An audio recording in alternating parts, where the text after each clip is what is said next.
All right.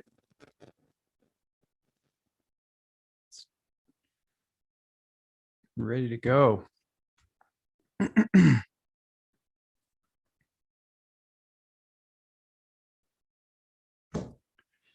Hi, everyone. This is Achyuta Baba from Nightlight Astrology. And today I decided I would do a live stream and that we would do some eclipse readings.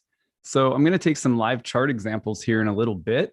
But before I do that, a few announcements. I want to talk a little bit about this eclipse in review and also roll call. Where are you guys coming from? I can see some people joining in the chat box. Looks like from Edward, right on from Northfield. I'm so glad a fellow Minnesotan is here. Amsterdam, Cherokee, North Carolina, looks like Seattle, Berlin, amazing. Happy new moon solar eclipse to everybody.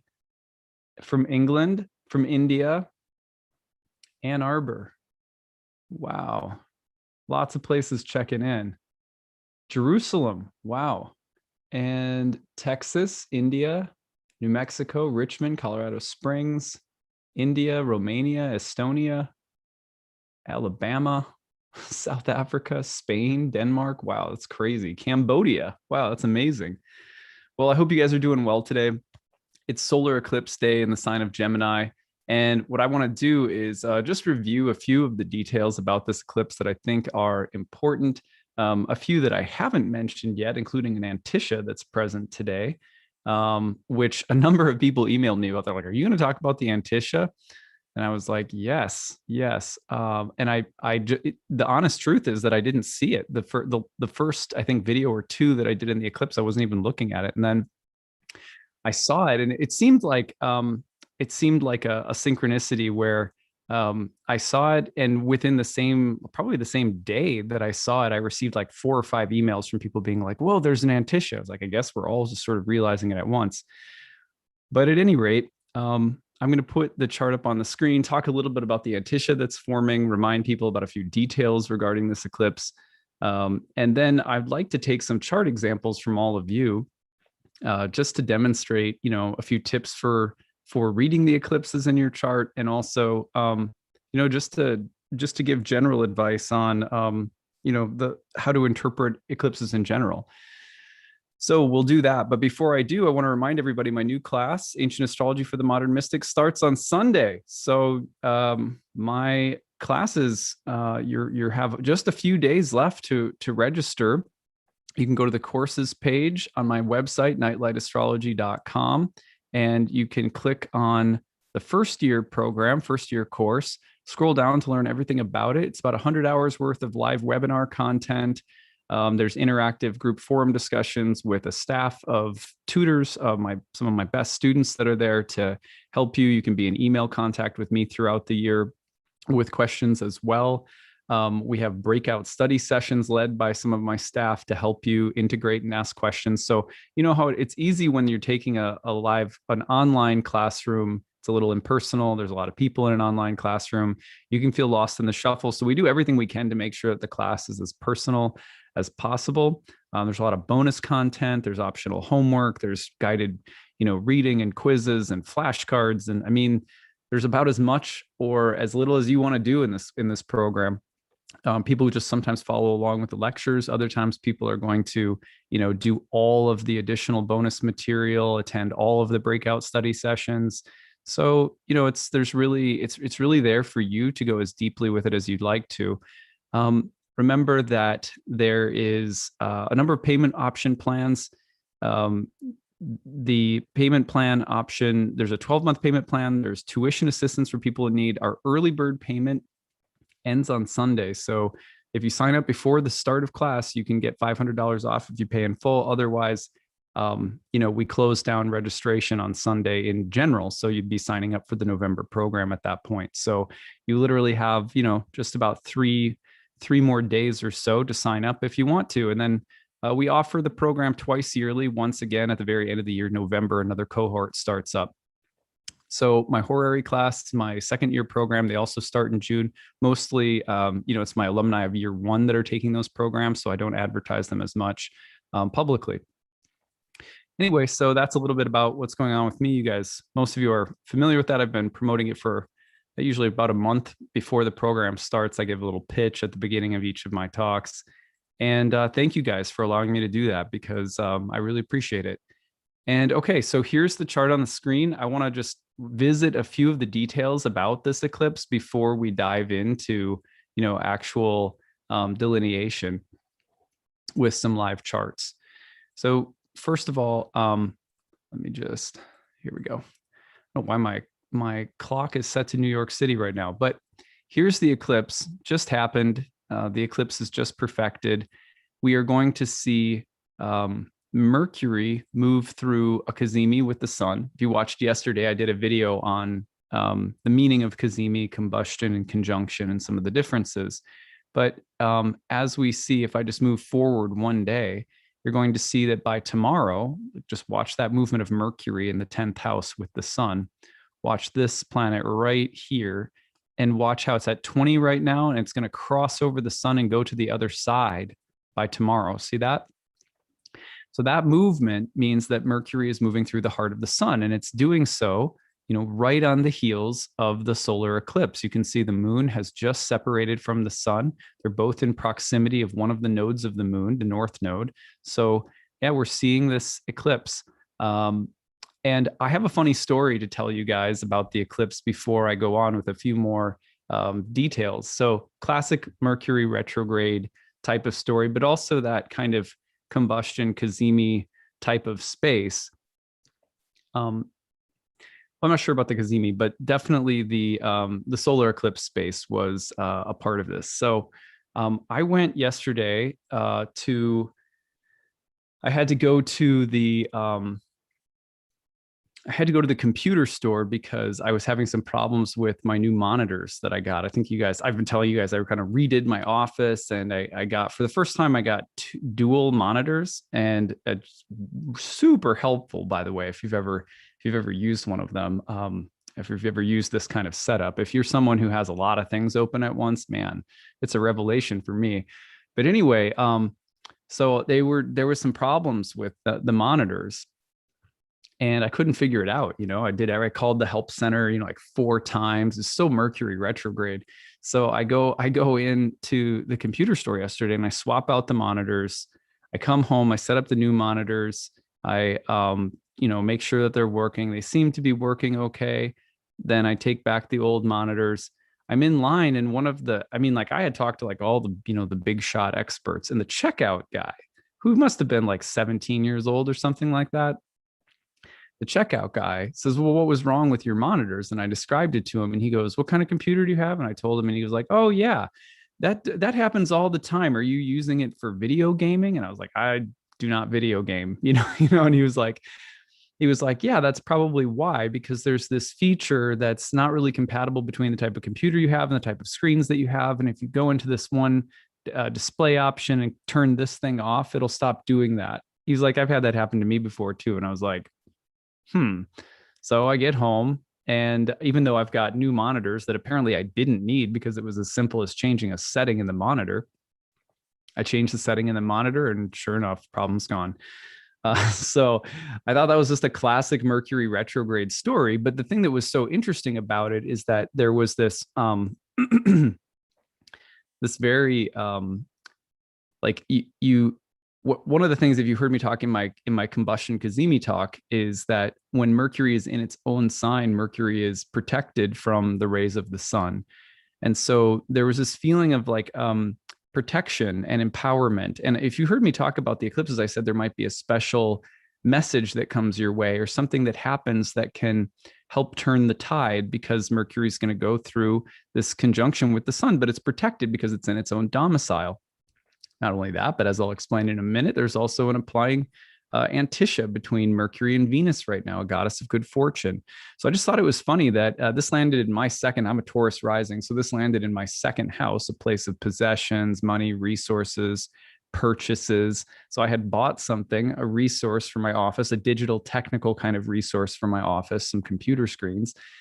And I had to return them, only to find out that I didn't have to return them. But in realizing I didn't have to return them and having gone through all the trouble, I also realized exactly what I needed to do to solve the problem. So no harm, no foul. I was like, that was such a good example. And then if you guys heard, I don't know, a while back, I had another pretty funny Mercury retrograde story about smelling garlicky Walter, but I won't go into that today. Anyway, so I thought that was really funny. Okay, so that leads me to the point that another point that I wanted to share today, which is look at and check out this anticia. So the good fortune also, as I was reflecting on it yesterday, comes from the fact that we have two planets that are getting into anticia with one another right now. I've explained anticia in previous videos, so I'm just going to do a very short refresh on anticia. If you take a line and draw it through the 0 Cancer marker, which in astrology is one of the 4 critical measuring points of the zodiac, the equinox points and the solstice points. And anticia is formed around those points. So if you take that point and you look at planets on either side of it, in signs and degrees that are equal distance from that 0 degree marker, you get what are called anticia. So for example, when Venus gets to 10 degrees of Cancer, it will be at the equivalent, it has a kind of an equivalency with planets that are at about 20 degrees of Gemini. Well, why is that? What we're looking at is that, let's say on the 10th day of Cancer, on the 10th solar day of Cancer, and this is coming from the Northern Hemisphere's point of view in ancient astrology, you have an equal amount of light and dark in the 24-hour period that you do 10 days prior to the start of Cancer, which would be 20 Gemini. So at the 20th day of Gemini, the sun and the amount of light in the 24-hour period are the same as they are 10 days after the start of Cancer. So the difference being that the light is still growing and the days are still getting longer for 10 more days up to the summer solstice from 20 Gemini, whereas 10 days after the summer solstice at 10 Cancer, the light has started to come back down. The arc of the sun in the sky is coming back down. The days are getting shorter, but you reach an equivalent day of the same amount of light and dark in a 24-hour period. Now, you can draw out the anticias, I should say, so these two signs, Cancer and Gemini, if the degree totals of planets in those two signs add up to 30, then they're in anticia. Same thing with Leo and Taurus, and same thing with Virgo and Aries. Now you can go to the other solstice point, which is going to be Capricorn, and you get the equal distant degrees of Sag and Capricorn, Scorpio and Aquarius, and Libra and Pisces. So those are your anticia degrees. And then you can do contra anticia around the equinox points too. Anyway, the long story short is that if planets occupy those degrees that add up to 30 in the signs that are equal distance from that solstice marker, and those are called anticia, and they carry sometimes this idea of like a secretive conjunction. You just say a conjunction, but sometimes there's this connotation of it being sort of secretive in nature or unexpected. So because they're not visually connected in the typical way that an aspect might be in a few, like Virgo and Aries, for example, or Cancer and Gemini don't share aspectual lines of sight with one another, classically speaking. So, but the general idea is that there's something similar or same about these degrees that draw the planets into conjunction, even though a classical aspect is not present. Okay, so what does that mean? Well, in this case, it means that you have right now forming in the sky at the same time of the eclipse, not only a Mercury cazimi with the sun, but also an anticia with Mercury, the sun, and Venus, goddess of good fortune.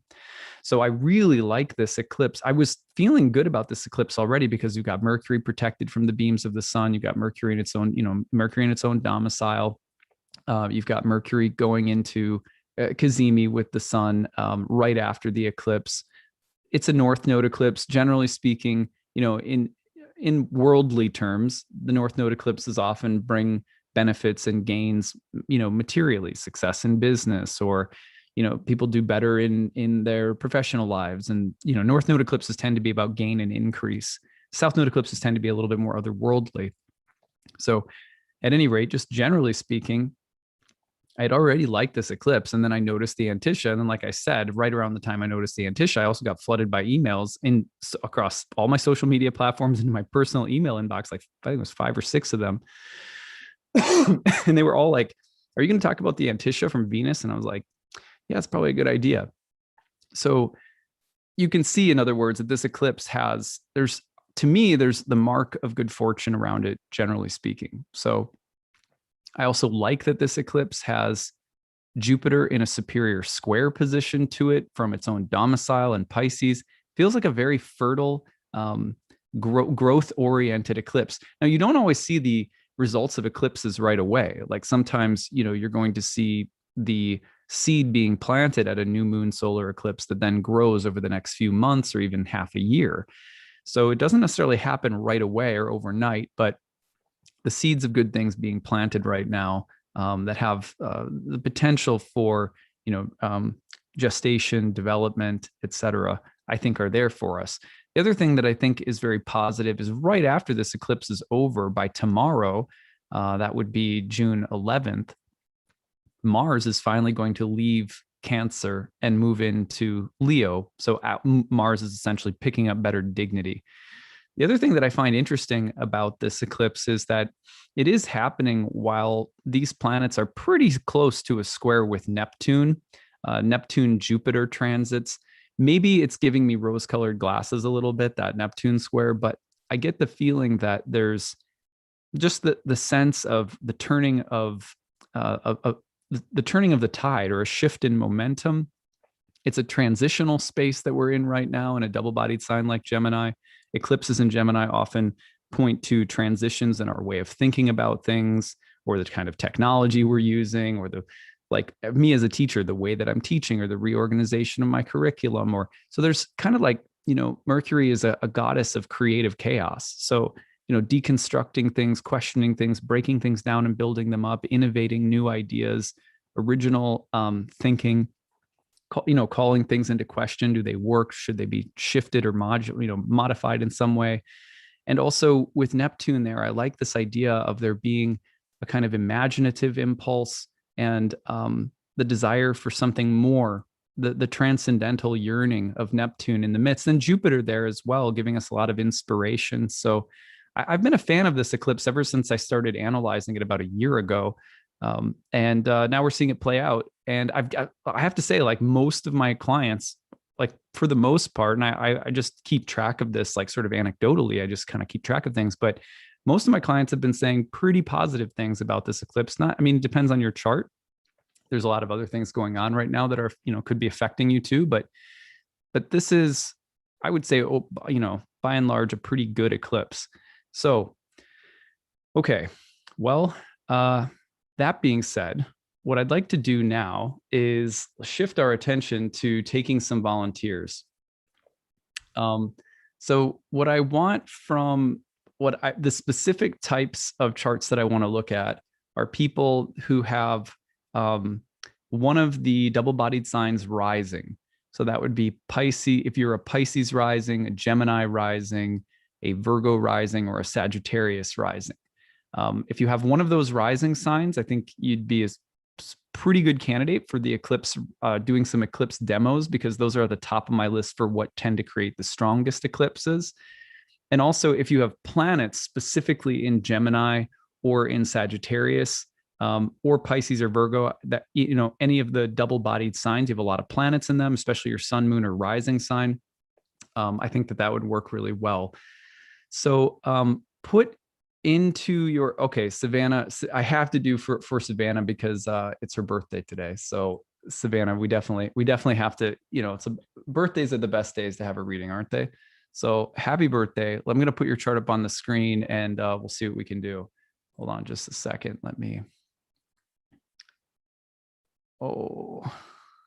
As soon as I said that too, the screen just totally blew up and now I've got it. Okay, there you are. Okay, so we'll do a few examples today. So I'll have a few more.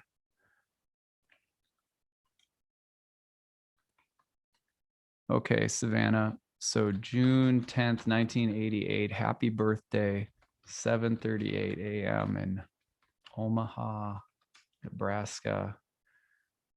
I always remember this song by the Counting Crows called Omaha. I don't know if you guys have ever heard that song. Okay. All right, just getting a few things set up here. I'm not going to do your solar return chart. I'm just going to do take a look at some of your transits. But oh, here we go. Let's put it over here. All right, I'm going to make sure that you guys can see it on the screen before I keep going.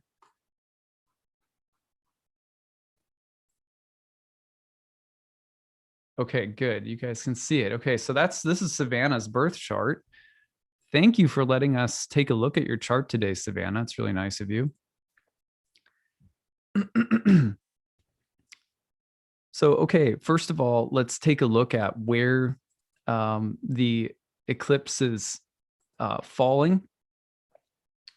The eclipse comes right in the midst of Savannah's Sun, Venus, and Mercury conjunction in the 12th house.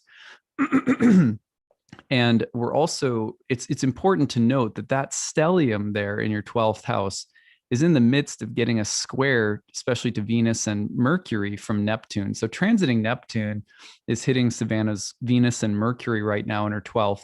And then on her birthday, of course, she's got the eclipse of her sun. It's important to take a look at what these planets are doing, kind of what they're connected to. What are the big topics that the sun is connected to in her chart? And you can see that that's going to be the second place: money, resources, business, those kinds of things. Sun is also the exaltation ruler of the 10th house of career. And then Venus and Mercury are, of course, getting the square from Neptune right now as well, from the 9th house, and Neptune is hovering right around the midheaven. So I look at this and I go, it looks to me like there is going to be a real emphasis on your sense of purpose, your sense of ambition relative to your career and relative to how you make money in the world. Now, the reason that I say that is because Neptune's square to the sun, although fading, is still present. Neptune's on the midheaven, a degree that's often associated with our public reputation or work in the world. The sun is the exaltation ruler of the 10th house. It's getting the eclipse today. Sun is ruler of the 2nd house of money and finances. So, when I see that, I go, okay, there's some kind of sea change happening with regard to this person's sense of, purpose and passion in the world, how they make money or what they do for a living. When I see Neptune squaring Venus and Mercury, I think that there's something, intangible, imaginative, the kind of opening that often comes when people write music or learn how to play the guitar, or, singer-songwriters with a new project, or, someone who's, the Venus Mercury impulse to communicate something, to speak something that's pleasant or that's beautiful, or to make something, a piece of art that's imaginative and fueled by some kind of transcendental yearning.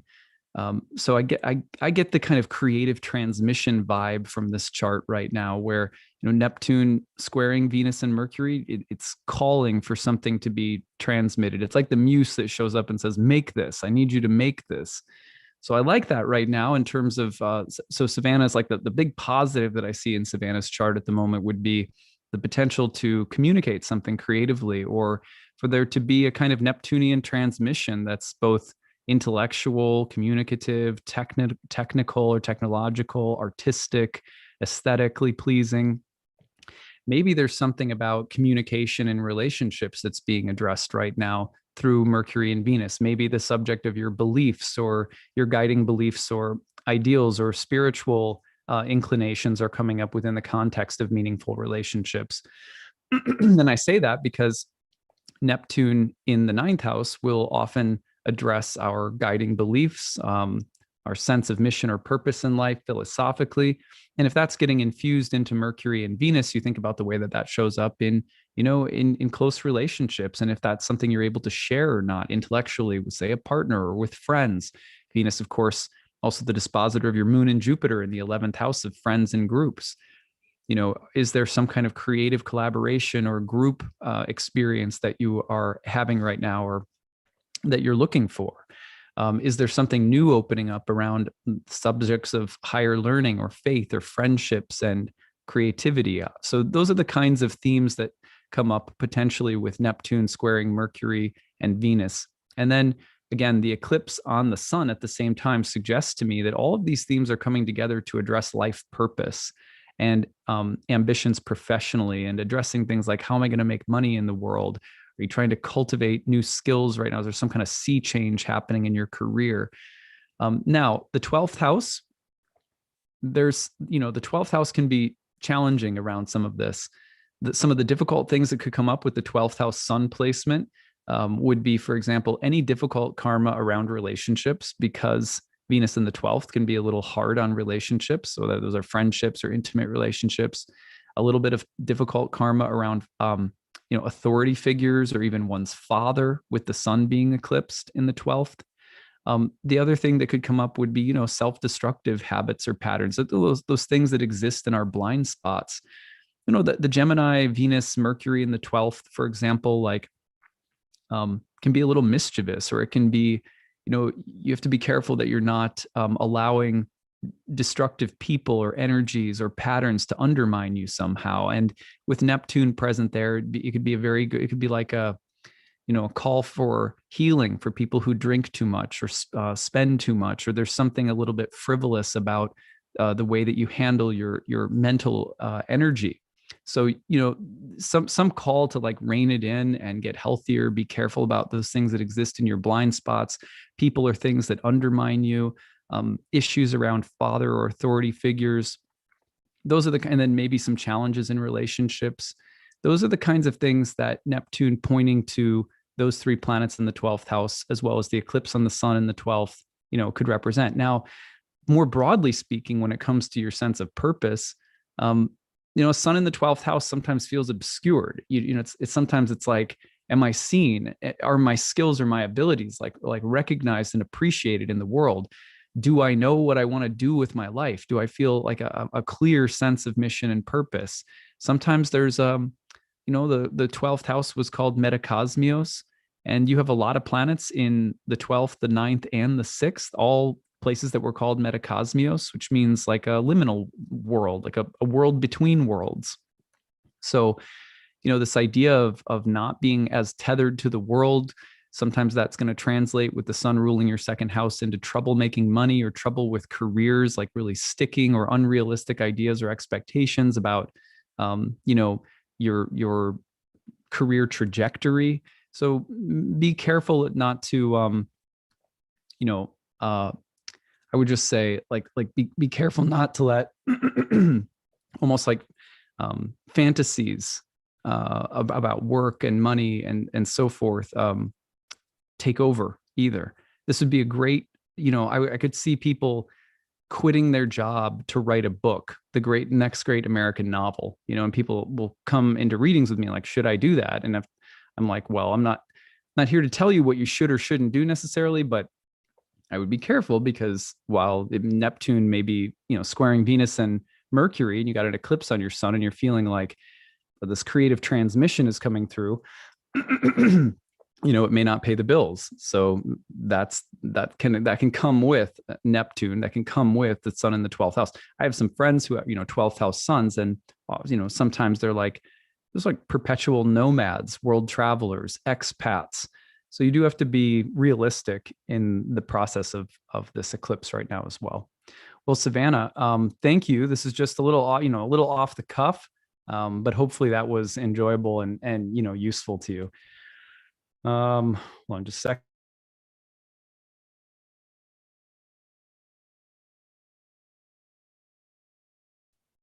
Okay.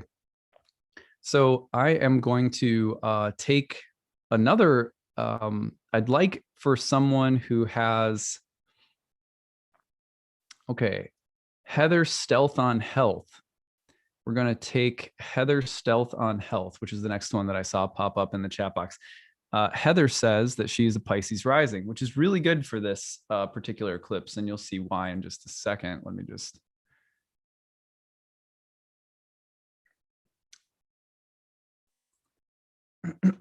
All right. Thanks, Heather. I'm not going to put your last name as Stealth. Well, I'll just put Heather. All right. November 29th, 1972, 1:05 p.m.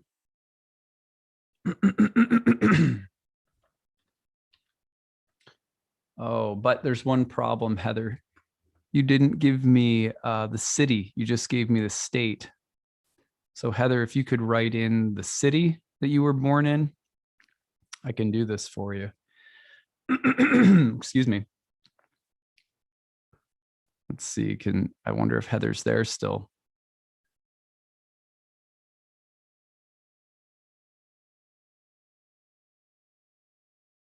Boynton, thank you. That'll do.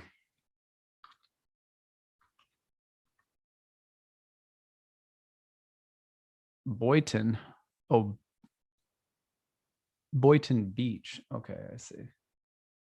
Thank you, because I was like, well, that's not showing up. All right, let's go ahead and I'm going to put your chart up on the screen where we can see it.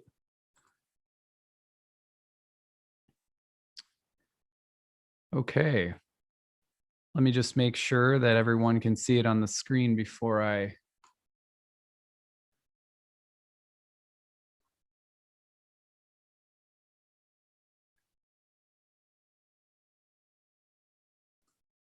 All right. Okay, thank you, Heather. So here's the chart on the screen. And what I'm going to do now is, again, take a look at the eclipse and where it's landing. So in Heather's chart, we have the eclipse landing in her 4th house, pretty close to natal Saturn in the 4th house, while at the same time, Neptune is transiting right around her ascendant. So this is the reason that the reason that eclipses like these are so powerful if you're a double-bodied rising sign is because they're going to land in one of the angular houses in your chart. That means 1, 4, 7, or 10. And as soon as the eclipses land in that area, they're very powerful because the angular houses tend to produce the most powerful transits. So, Neptune across your ascendant on its own could take up, we could, spend 30 minutes talking about what a transit that is, because it's a super powerful transit. At the same time, eclipses coming over natal planets in another angular house, Saturn in your 4th house. So when you combine those two things together, it's pretty strong. First of all, let's talk about Neptune across the ascendant, because that gives us some context here for what's going on. When Neptune crosses the ascendant, it wants to express itself in terms of your body and your sense of identity. Hold on, guys. I got a drink of water.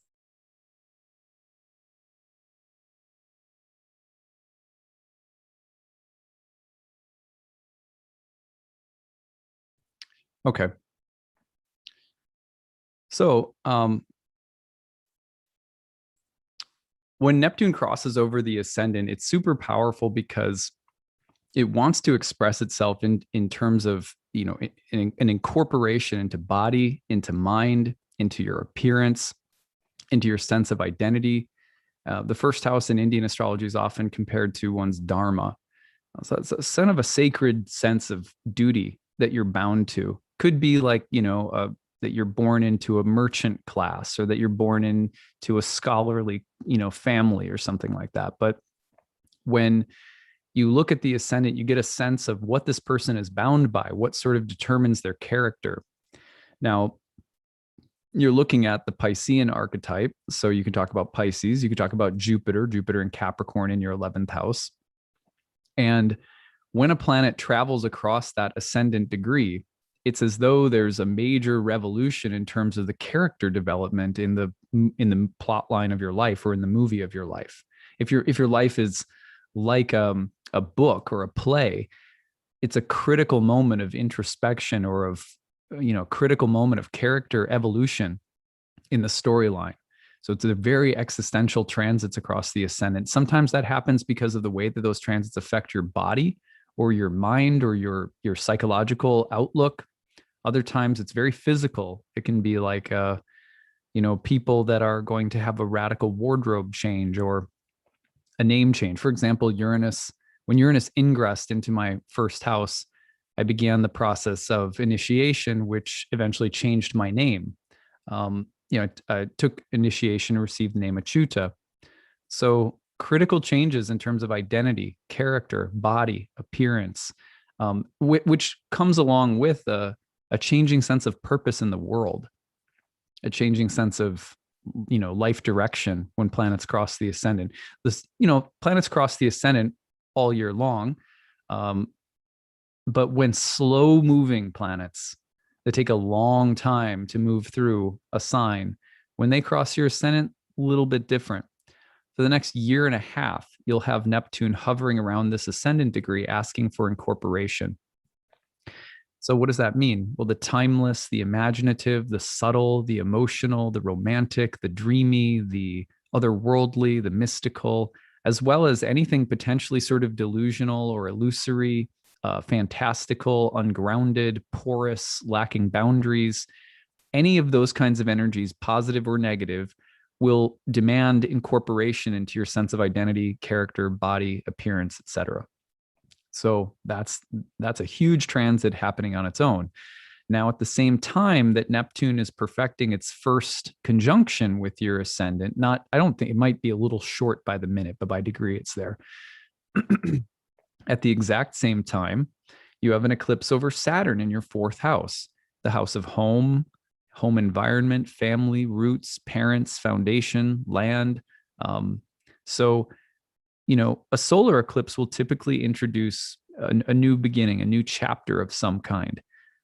Saturn in your chart, in the fourth house could bring up some challenges, the need for a new beginning after some heavier or more serious encounters, conversations, or challenges around family or parents. So there's something churning around your home environment or around family karma right now, around your relationship with your parents, perhaps, or the ancestral psychological patterns that you might be looking at, in combination with this need for a character revision or a sea change in terms of your sense of identity. So those two areas in your chart are working together, in cahoots right now, really strong. It's not just a typical eclipse. It's very potent for you because of the simultaneousness of Neptune crossing the ascendant. So look for the sense of character or identity change to be synced up right now with those topics of home, family, living environment, and things like that. Now, again, kind of partial. There's a lot more that could be said. For example, one thing that I would throw in if you were my client would be, hey, let's talk about the fact that you've also got eclipses rolling through your 10th house. The career house, you had a lunar eclipse on May 26th. You're going to have one on December 4th in that house. So there's action happening in the career house as well, which I sense all ties back to this question of who am I? Neptune needs to change how I think, how I feel, what I look like. Neptune is asking for something from me on a very personal existential level, and it's impacting these other areas of my life because the eclipses are hitting those points as the character evolution is taking place. So Heather, that's what I've got for you. I hope that was helpful delineation. So you guys can see one of the things that I wanted to mention today is, giving you guys some tips for predicting with eclipses or delineating with eclipses. And I teach this in my second year program, but one of the main things that you want to be aware of is context. You never just, interpret an eclipse in a vacuum, which is why I don't always love horoscopes. Like I'll break down, the eclipse through the 12 rising signs and where it's falling by whole sign in your chart, but it really is not nearly as effective as taking a look at where the eclipse is happening in your chart, given the context of the other transits that are perfecting at the same time the eclipses are perfecting. And for some people, that's not going to be that powerful. Like there's not going to be Neptune on your ascendant while an eclipse is transpiring. But if there is, then it's powerful. Like why is it that some eclipses are so potent and others not? Well, it usually has to do with context. Eclipses are like triggers. If you have a 2-year Pluto transit going on and Pluto's hitting, certain planets by degree in a square, opposition, conjunction, something like that, and an eclipse is happening, those are the points that you really want to pay attention to. So oftentimes it's like eclipses alone aren't enough. You need to interpret an eclipse alongside of these other contextual transits that are happening in the chart. That gives you the full story. That's when you start getting a feeling for the full bodiedness of what's happening. So anyway, hopefully that's some useful tidbits for you guys. And remember, my list is basically angular houses. If you are whatever sign the eclipse is in, if you have the same modality of sign on the ascendant, that means that the eclipse, no matter what sign it's in, will fall in one of your angular houses. Those tend to be more potent regardless of if the eclipse is close to a natal planet or not, regardless of whether or not major transits of other kinds are perfecting in your chart at the same time or not. So it's really important to have all of that context and to have like a pecking order. So those and different practitioners may develop those pecking orders a little bit differently, but yeah, that's the gist of it. All right, so let's see here. Let's see. I'm going to looking through to take one more example chart today.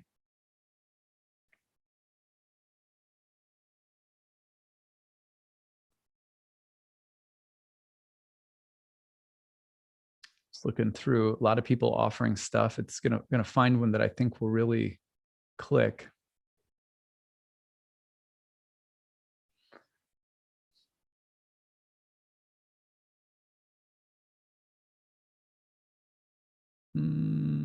They're scrolling so fast, I have to like pause it and look. Let's see here.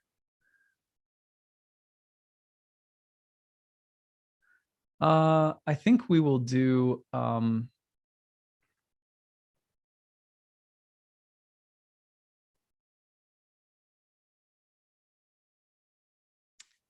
Apoorba Banerjee. I hope I'm probably not pronouncing your name correctly, from Bhubaneswar. So thank you for submitting, and let me just get your chart up on the screen. Thank you guys for volunteering. These are really helpful. Let's see here. April 19th, 1997. Oh, 1999, sorry. 1999. 1:41 p.m. What part of India is Bhubaneswar in? I would love to know. Orissa? That's what it said on my program. Is that south, north? I'd love to know. Okay, so let's see. Gemini moon, Aries sun, and Leo rising. Okay, cool. All right, I'm going to put it up on the screen where everybody can see it. Thank you for volunteering.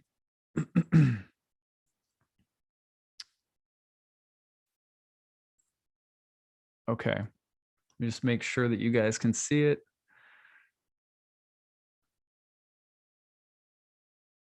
East India. Okay, cool. Good to know.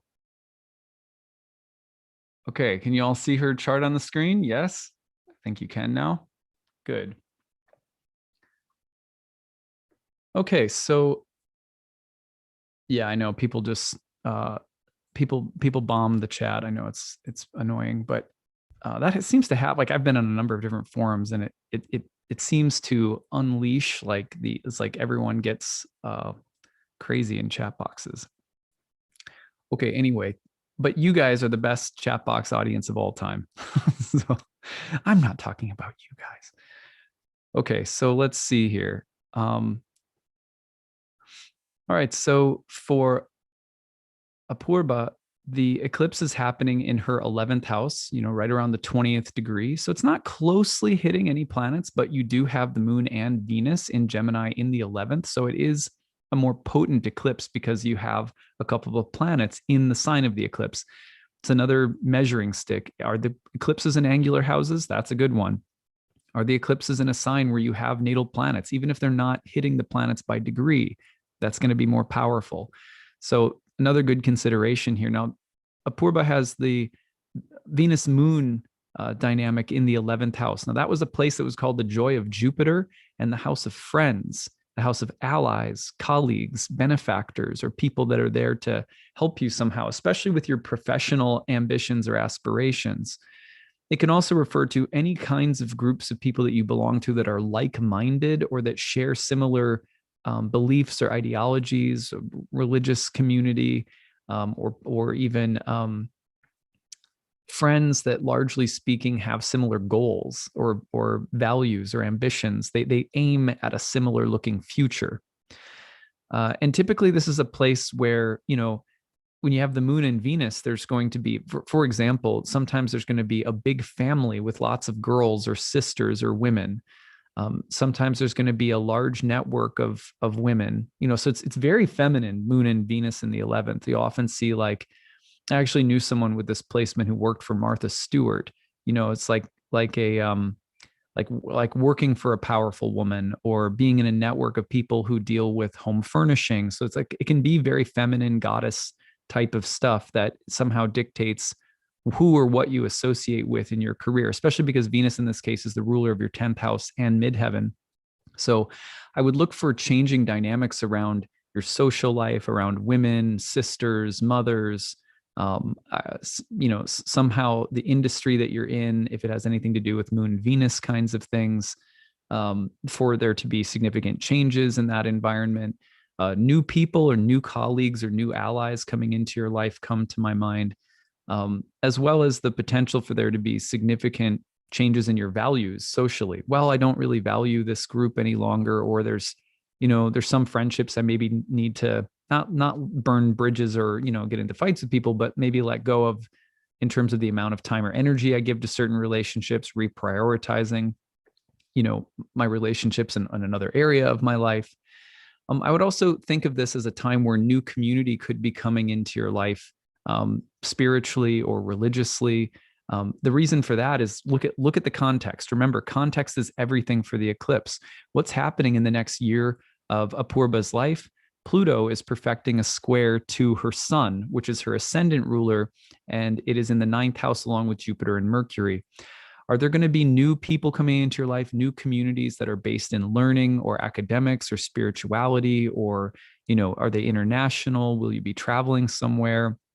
So the idea for me of like intellectual, spiritual, learning, teaching, a transformation in your sense of destiny or purpose, sun, relative to 9th house things.